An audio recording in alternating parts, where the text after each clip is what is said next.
Hello दोस्तों, कैसे हैं आप। आज हम चिया विक्रम के बेटे की न्यू मूवी बाइसन काल मदान को एक्सप्लेन करने वाले हैं, जो इस समय पॉपुलर हो रही है। इसलिए बिना किसी देरी के वीडियो शुरू करते हैं। तो फिल्म की शुरुआत में हमें 1990 में जापान का सीन दिखाते हैं, जहां एशिया गेम्स का इंडिया और पाकिस्तान कबड्डी फाइनल मैच चल रहा है। यहाँ केतन नाम का खिलाड़ी इसी इंतजार में बैठा होता है कि उसे कोच खेलने का मौका दे दे, पर उसे मौका नहीं मिलता। भारतीय टीम का कोच केतन को मैदान में उतारने के बजाय उसे सिर्फ एक सब्स्टिट्यूट बनाकर बैठाए रखता है। इसके बाद कहानी फ्लैशबैक में जाती है, जहां हमें केतन के बारे में बताएंगे कि वो यहाँ तक कैसे पहुँचा। हम देखते हैं कि गांव के एक स्कूल में सुबह की प्रार्थना चल रही है, लेकिन केतन क्लासरूम में बैठा चुपके से बाकी बच्चों के टिफिन बॉक्स निकालकर अकेला खा रहा है। ठीक उसी समय पीटी सर उसे देख लेते हैं और गुस्से में केतन को थप्पड़ मारते हैं। फिर उसे तुरंत अपनी माँ को बुलाकर लाने को कहा जाता है। यह सुनकर केतन वहाँ से दौड़ता है, लेकिन माँ को बुलाने की जगह वो तो ग्राउंड में दौड़ने लगता है। असल में केतन का स्वभाव ऐसा ही है, गुस्सा हो या दुख वह तब तक दौड़ता है जब तक पूरी तरह से थक न जाए। और केतन की माँ इस दुनिया में नहीं है, उसके परिवार में केवल उसके पिता और बहन है। यहाँ पीटी सर ने माँ को बुलाने को कहा तो केतन को अपनी माँ की याद आ गई, इसलिए वह भागे जा रहा था। पीटी सर हैरान होकर से पूछते हैं कि तुम कौन हो। तब उन्हें पता चलता है कि केतन एक कबड्डी प्लेयर है। यहाँ पीटी सर केतन का गेम देखना चाहते हैं। वह उसे स्कूल के खिलाड़ियों के साथ खेलने के लिए भेजते हैं। तो केतन काफी शानदार गेम खेलता है, जिससे उसे तुरंत स्कूल टीम में शामिल कर लेते हैं। फिर जब पीटी सर पूछते हैं कि उसने यह सब कहाँ से सीखा, तो केतन बताता है कि हमारा गांव कबड्डी के लिए बहुत मशहूर है सर, मैंने वहाँ खेलने वालों को देखकर सीखा।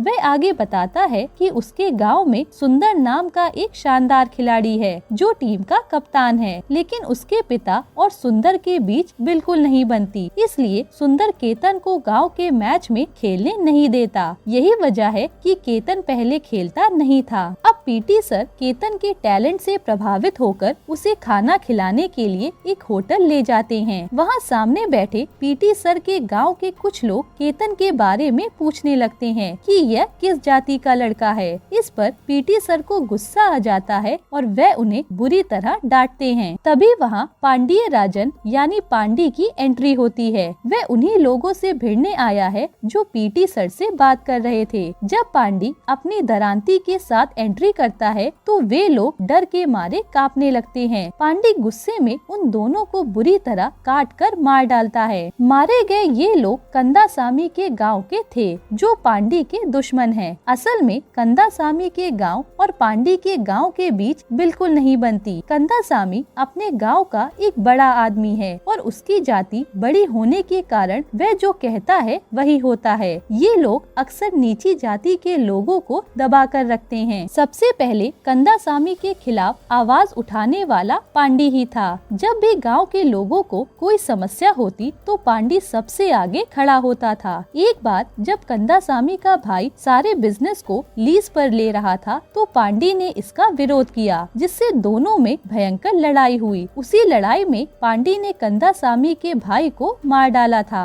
यह पुरानी दुश्मनी यहीं से और गहरी हो गई थी। भाई को मारने के बाद अब उनके लोग इनके लोगों को और इनके लोग उनके लोगों को मारते रहते हैं। पूरे गांव में केवल लड़ाई और दंगे चल रहे हैं। पांडी ने अभी जो कंदासामी के लोगों को मारा था, उसके कारण वह जेल चला जाता है। वहीं केतन के पिता उसे कबड्डी खेलने से मना करते हैं, क्योंकि उन्हें डर है कि कबड्डी के मैच भी खेल से शुरू होकर दुश्मनी में बदल जाते हैं और आखिर में किसी न किसी की जान चली जाती है। लेकिन पीटी सर केतन के पिता से मिलते हैं और केतन के टैलेंट के बारे में बताते हुए उसे खेलने के लिए भेजने को कहते हैं। पिता को डर है कि कहीं उनके बेटे को कुछ हो न जाए। हालांकि पीटी सर उन्हें समझाते हैं कि अगली पीढ़ी को ही ऊपर आकर सब कुछ बदलना होगा। दिलचस्प बात यह है कि केतन पांडी के गांव का है और पीटी सर कंदासामी के गांव के। इसके बावजूद पीटी सर इतना जोर दे रहे हैं, ऊपर से केतन की बहन भी उसका समर्थन करती है। आखिरकार पिता के पास कोई रास्ता नहीं बचता और वे केतन को खेलने की अनुमति दे देते हैं। अब केतन नियमित रूप से अभ्यास शुरू करता है और पीटी सर उसको हर तरह से सिखा रहे थे। फिर एक दिन केतन, उसके पिता और बहन अपनी बकरी के साथ बस से बाजार जा रहे होते हैं। बस में उनकी बकरी पास बैठे एक आदमी के ऊपर पेशाब कर देती है। इससे वह आदमी भड़क जाता है और बकरी को लात मारता है, जिसके कारण केतन के पिता और उस आदमी के बीच बहस शुरू हो जाती है। बातचीत के दौरान वह आदमी केतन के पिता पर हाथ उठा देता है। यह देखकर केतन का दिमाग घूम जाता है और वह बस में ही उसे पीटना शुरू कर देता है। उसके साथी भी आकर केतन को मारने लगते हैं। इस बीच वह आदमी बकरी को काटकर बस से बाहर फेंक देता है। यह देखकर केतन और भी गुस्से में आ जाता है। वह बकरी को मारने वाले और उसके साथियों को बुरी तरह पीटता है। तभी मौका मिलते ही बकरी को मारने वाला आदमी केतन को चाकू मारकर जान लेने की कोशिश करता है, लेकिन केतन उससे चाकू छीन लेता है। तभी उसके पिता आकर उसे रोकते हैं और उसके सिर पर मारकर चाकू छीन लेते हैं। वहीं बस में मौजूद गांव के बाकी लोग उन हमलावरों को पीटकर भगा देते हैं। इस घटना में केतन के चाकू उठा लेने से पिता और डर जाते हैं। उन्हें लगता है कि कबड्डी खेलने से दंगे और बढ़ेंगे, इसलिए वह केतन को कसम दिलाते हैं कि वह कभी भी कबड्डी के पास नहीं जाएगा। केतन भी निराश होकर उनकी बात मान लेता है। वहीं इस बात से केतन की प्रेमिका रानी भी उदास थी कि केतन ने कबड्डी छोड़ने का फैसला कर लिया। एक दिन इसी बात को लेकर इन दोनों की बहस भी होने लगती है, जहां रानी कह रही थी कि तुम खेलना बंद मत करो। यहाँ हमें पता चलता है कि असल में रानी केतन की बहन की क्लासमेट है, यानी एक तरह से उसकी बहन जैसी है। वह पड़ोस में भी रहती है, इसलिए दोनों बचपन से ही बहुत करीब हैं। और यह रानी उस खिलाड़ी सुंदर की छोटी बहन है, जिसकी केतन के पिता से नहीं बनती। जब बहस धीरे धीरे रोमांस में बदल जाती है तो वहाँ खेल रहे बच्चे देख लेते हैं। वे तुरंत जाकर यह बात सुंदर को बता देते हैं। सुंदर केतन के पिता के पास आता है और उन्हें बुरी भली बातें कहने लगता है, जिससे दोनों के बीच हाथापाई होती है। और जैसे ही सुंदर पिता पर हाथ उठाता है, केतन बीच में आ जाता है और सुंदर को पीटकर भगा देता है। अब यहाँ लड़ाई करके केतन ने एक और कांड कर दिया था और इतनी सारी समस्याओं से परेशान होकर केतन को कुछ समझ नहीं आता। वह अपनी आदत के अनुसार सड़क पर दौड़ने लगता है। पीटी सर उसे देखते हैं और अपनी गाड़ी में बिठा लेते हैं। जब वे पूछते हैं कि तुम आजकल प्रैक्टिस पर क्यों नहीं आ रहे हो और सड़क पर क्यों दौड़ रहे हो, तो केतन उन्हें बस की घटना और पिता को दी गई कसम के बारे में बताता है। पीटी सर कहते हैं कि वह उसके पिता से बात करेंगे, लेकिन तभी बस में झगड़ा करने वाले लोग आकर उन्हें घेर लेते हैं। वे पीटी सर से पूछते हैं कि आप इस लड़के को अपने साथ क्यों रखे हैं, इसने हमारे लोगों पर हाथ उठाया है। यह कहकर जब वे केतन को मारने जाते हैं तो पीटी सर अपने ही गांव वालों को रोकते हैं, लेकिन वे सर की बात भी नहीं मानते और केतन को सपोर्ट करने के लिए वे पीटी सर को ही मारने लगते हैं। यह देखकर तो केतन का पारा चढ़ जाता है। वह उन सभी हमलावरों को बुरी तरह से पीटना शुरू कर देता है। 4-5 लोग भी उसे संभाल नहीं पाते और केतन उनमें से किसी को नहीं छोड़ता, सबको मारकर ढेर कर देता है। भले ही पीटी सर विरोधी गांव के थे, लेकिन वह केतन का साथ नहीं छोड़ते। फिर पीटी सर केतन के पिता के पास आते हैं और उसे गांव के मैच में खेलने की अनुमति मांगते हैं। पिता मना कर देते हैं, क्योंकि उन्हें पता है कि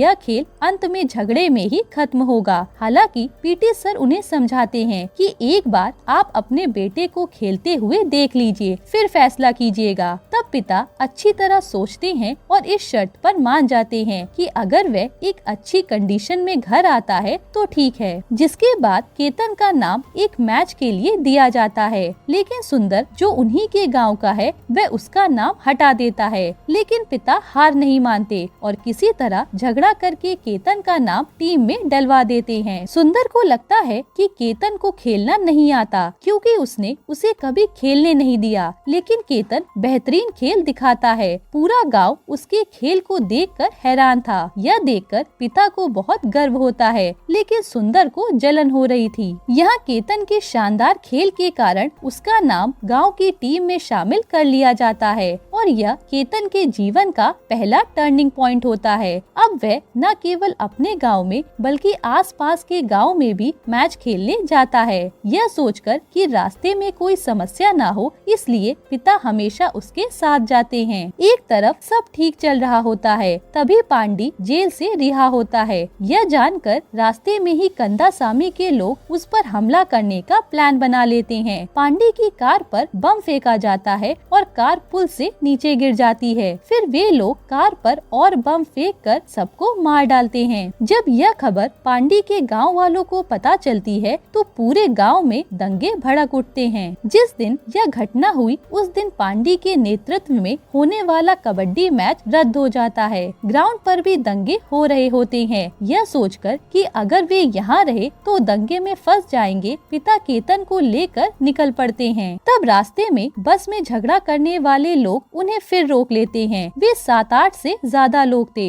यह देख पिता उन्हें रोकने की कोशिश करते हैं, लेकिन वे पिता पर हाथ उठा देते हैं। अपने सामने पिता पर हाथ उठते देख केतन उन सबको पीटना शुरू कर देता है और अब पिता भी उसके साथ मिलकर उन्हें पीटते हैं। लेकिन ये गुंडे काफी ज्यादा थे, इसलिए केतन और उसके पिता उन्हें संभाल नहीं पाते और एक समय के बाद वे केतन को काबू कर लेते हैं। फिर वे उसके हाथ पैर सब पकड़कर लॉक कर देते हैं। तभी गांव वालों के आने की आवाज सुनकर वे जल्दी से केतन का एक हाथ तोड़कर वहां से भाग जाते हैं और हाथ टूटने से केतन दर्द से तड़प रहा होता है। अब यहाँ से सीन वर्तमान में आता है, जहाँ जापान में इंडिया पाकिस्तान फाइनल मैच चल रहा था। अंपायर गलती से पाकिस्तान को पॉइंट दे देता है, जिससे वहाँ झगड़ा शुरू हो जाता है। अब चूँकि दोनों टीमों का स्कोर बराबर होता है, मैच को अचानक ड्रॉ घोषित कर दिया जाता है। इंडियन टीम का कप्तान कोच से कहता है कि हमें इस मैच को ड्रॉ क्यों होने देना चाहिए, हमें रीमैच की मांग करनी चाहिए। लेकिन कोच को खुद यकीन नहीं होता कि रीमैच होने पर भी वे जीतेंगे। यहाँ से कहानी फिर से फ्लैशबैक में जाती है। कंदासामी के लोगों ने पांडी पर हमला किया था, लेकिन वह अभी मरा नहीं था। वह जिंदा है और धीरे धीरे ठीक हो रहा है। साथ ही वह अपना बदला लेने के लिए कंदासामी को मारने का प्लान बना रहा है। उधर केतन अपने हाथ तोड़ने वालों से बदला लेने की सोच रहा है। तब पीटी सर उसे शांत करते हैं। वे समझाते हैं कि अगर तुम भी बदले में मार काट में उतर गए तो तुम में और उनमें क्या फर्क रह जाएगा, वे वैसे ही हैं। यह जानकर भी तुम्हें इन बाधाओं को पार करके ऊपर उठने की कोशिश करनी चाहिए। फिर सर उसे अगले टूर्नामेंट पर फोकस करने को कहते हैं, जो कंदासामी के गांव में होना है।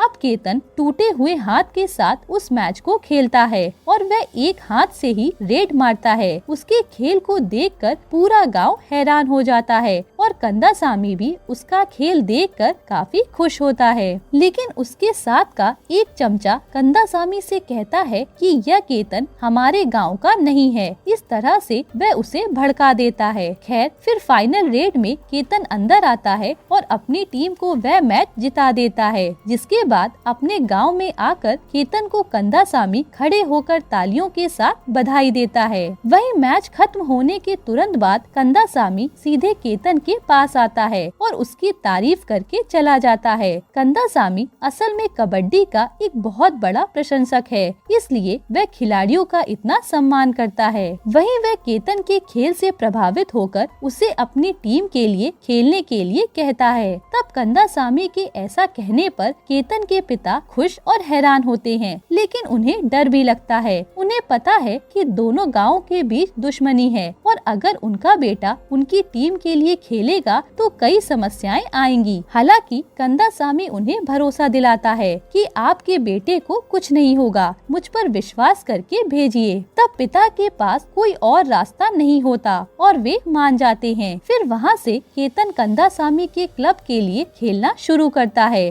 और कंदासामी को केतन बहुत पसंद आ जाता है। वह अपने लोगों के साथ जिस तरह अच्छे से बात करता है उसी तरह केतन के साथ भी अच्छे से पेश आता है। यह बात उसके राइट हैंड को चुभने लगती है। वह केतन को टीम में न रखने के लिए बार बार कंदासामी के कान भरता रहता है, लेकिन कंदासामी इन लोगों की बातों पर ध्यान नहीं देता। फिर एक दिन मैच खत्म होने के बाद सभी लड़के बैठकर खाना खा रहे होते हैं। कंदासामी भी उनके साथ बैठा होता है। तभी अचानक उस जगह पर बम ब्लास्ट हो जाता है। सब तितर बितर हो जाते हैं और कंदासामी घर के अंदर चला जाता है। ठीक उसी समय पांडी के लोग अंदर घुसते हैं और हाथ आए दो लोगों को काट कर मार डालते हैं। अंदर से कंदासामी बंदूक लेकर बाहर आता है और गोली चलाना शुरू कर देता है। इससे सब वहाँ से भाग जाते हैं और इस तरह से कंदासामी की जान बच पाई थी। जब कंदासामी पूछता है कि यह किसने किया तो सबकी निगाहें केतन की तरफ मुड़ती है, क्योंकि वह पांडी के गांव का है।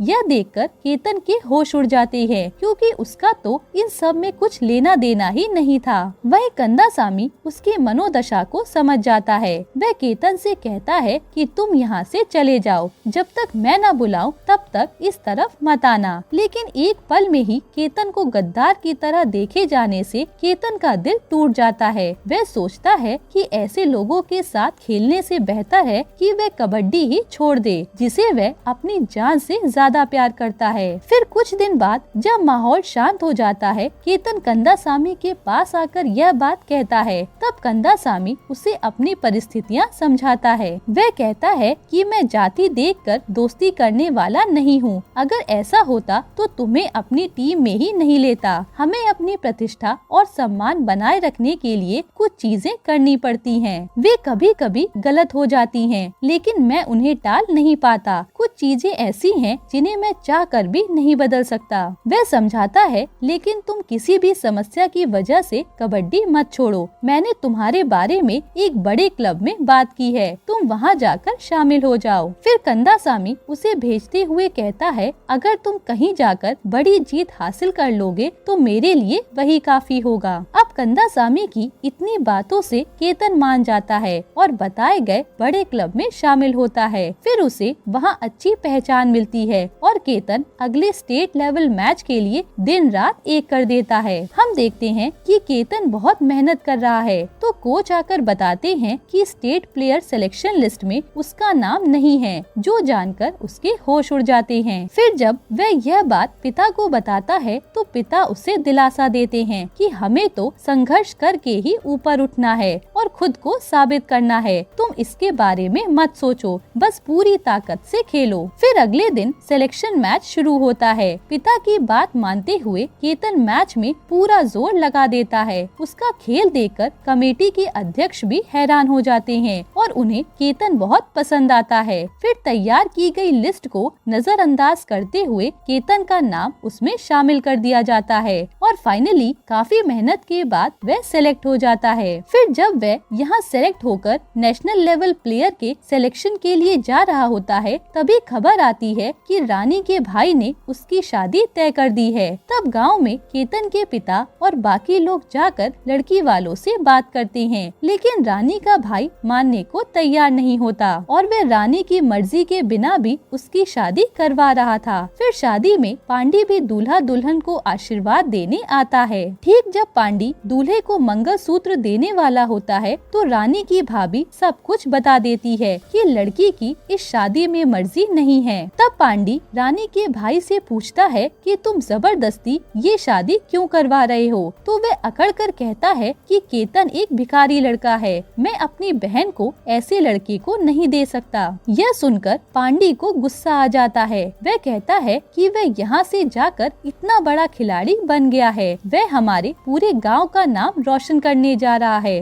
तुम उसके बारे में इतनी बुरी बात क्यों कर रहे हो? जब तुम जैसे उसके अपने लोग ही ऐसे हैं तो उसे बाहर कितनी समस्याओं का सामना करना पड़ेगा। जो कुछ भी हो, जैसे ही केतन वापस आएगा रानी की शादी उसी के साथ होगी। यह कहकर वह वहाँ से चला जाता है। फिर पांडी इस मामले को खत्म करके गांव के एक बूढ़े व्यक्ति से मिलने जाता है, जो आजकल बीमारी के कारण खाट पर पड़े हैं। वह बूढ़ा कभी पांडी की तरह संघर्ष करता था, इसलिए पांडी सम्मान के तौर पर उनसे मिलने आया था। लेकिन पता चलता है कि यह बूढ़ा तो कंदासामी के लोगों के प्लान का हिस्सा निकला। पांडी को वहाँ देखकर उस बूढ़े की बेटी घर को बाहर से ताला लगाकर भाग जाती है। तभी अंदर मौजूद कंदासामी के लोग पांडी को बुरी तरह काट कर मार डालते हैं और पीछे के रास्ते से भाग जाते हैं। इस तरह उन्होंने कंदासामी के भाई की मौत का बदला ले लिया था। इधर केतन नेशनल लेवल टीम के लिए खेल रहा होता है, लेकिन नेशनल लेवल टीम में नियम होता है कि एक स्टेट से केवल एक ही खिलाड़ी होना चाहिए। यहाँ तमिलनाडु टीम का खिलाड़ी पहले से ही इंडियन टीम का कप्तान है, इसलिए एक ही स्टेट से 2 लोग नहीं चाहिए कहकर केतन को बाहर कर दिया जाता है। तब यह देख स्टेट लेवल में केतन को चुनने वाले कमेटी अध्यक्ष भी हाथ पैर मारते हैं कि केतन को खिलाया जाए, पर कुछ फायदा नहीं होता।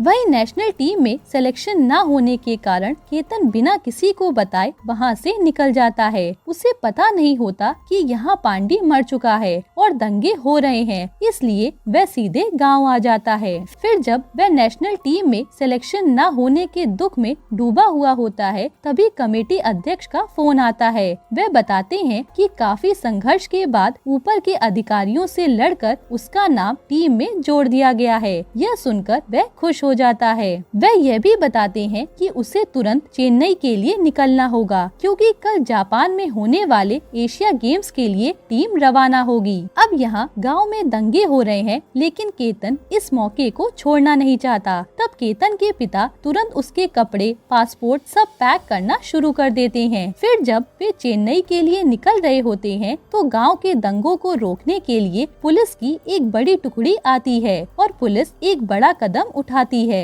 यहाँ सिर्फ कंदासामी बचा था, इसलिए पुलिस उसका एनकाउंटर कर देती है, जिससे सब शांत हो जाए। और असल में कंदासामी की जगह का पता उसके अपने राइट हैंड ने ही दिया था, क्योंकि उसे पसंद नहीं था कि कंदासामी केतन को अच्छा मानता था, इसलिए उसने कंदासामी का ही काम तमाम करवा दिया। इधर केतन को चेन्नई भेजने के लिए उसके पिता उसे चुपके से गांव से लेकर निकलते हैं और साथ में चाकू भी ले लेते हैं। फिर जब वे धीरे धीरे खेतों के किनारे से जा रहे होते हैं, तो वहाँ मौजूद पुलिस वाले उन्हें देख लेते हैं। रात के समय बाहर घूमते देखकर वे उन्हें रोककर चेक करते हैं। पुलिस वाले केतन के पिता की कमर में चाकू देखते हैं, तो उन्हें लगता है कि ये किसी को मारने आए हैं और वे दोनों को पकड़कर पीटने लगते हैं। तब केतन के पिता कितना भी कहें कि मेरा बेटा कबड्डी खिलाड़ी है, जापान जा रहा है, लेकिन पुलिस चाकू देखकर उनकी बात नहीं मानती। तभी पुलिस की एक और टीम वहां आती है। उस टीम का एक कांस्टेबल केतन को देखकर पहचान जाता है कि यह तो स्टेट कबड्डी प्लेयर है। फिर जब पता चलता है कि केतन जापान में मैच के लिए जा रहा है, यह जानकर पुलिस वाले ही केतन को अपनी जीप में बिठाकर बाहर भेज देते हैं। फिर सीन फिर से जापान में आता है, जहां इंडिया पाकिस्तान फाइनल मैच चल रहा है। मैच को ड्रॉ घोषित किया गया था, लेकिन इंडियन टीम के कप्तान ने कोच की बात न मानकर रीमैच की मांग की थी।